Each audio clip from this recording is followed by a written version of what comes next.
Alright, so I thought Series 8 was awesome.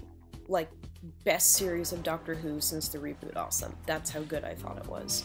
So I thought it would be fun to rank the episodes from this series on a scale of worst to best, but not really worst, because I didn't think there was anything truly bad or deserving of being called worst. So basically it's just gonna be like a weekly video countdown till I get to what I believe was the best episode of Doctor Who Series 8, and by default almost, because that's how good this series was, one of the best episodes of Doctor Who. Ever. Seriously. So this is the first video in the series, and therefore it is my pick for last. Alright, this is hard because I mean it when I say that this series was stellar. Like, every episode was good. Every episode. So don't think of my last place pick as bad in any way. I guess least good would be the more technical term. But even then, it's more like least notable. To me, this was the episode that pushed the fewest boundaries. It had the most formulaic plot and the least memorable characters, though all without veering into unwatchable territory, or even like bad territory.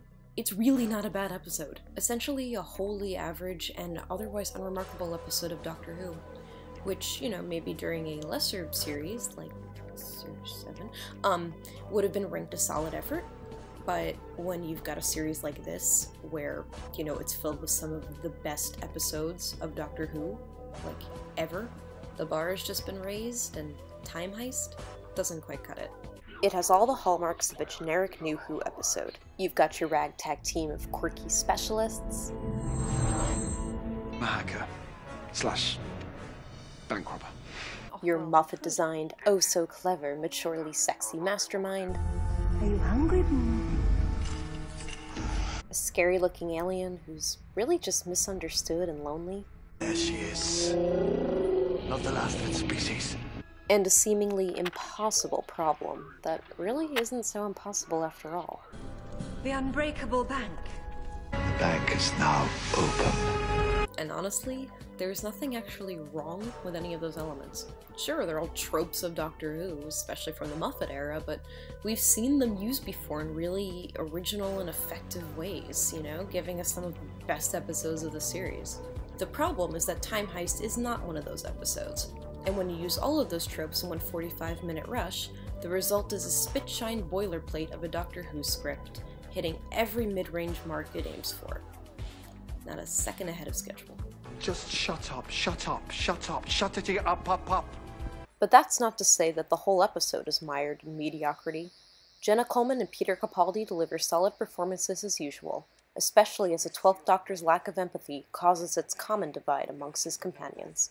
Listen, when we're done here, by all means, you go and find yourself a shoulder to cry on. You'll probably need that. So then what you need is me.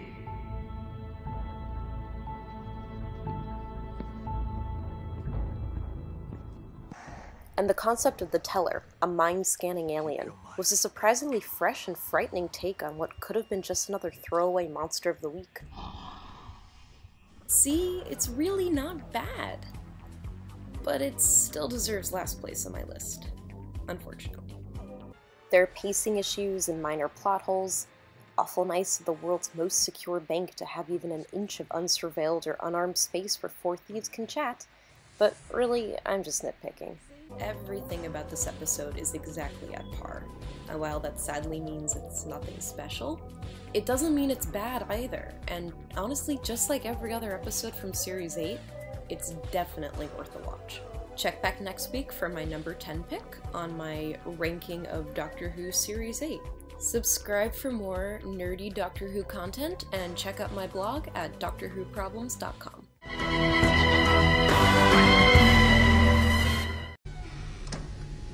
Robbing a bank, robbing a whole bank. Be that for a date.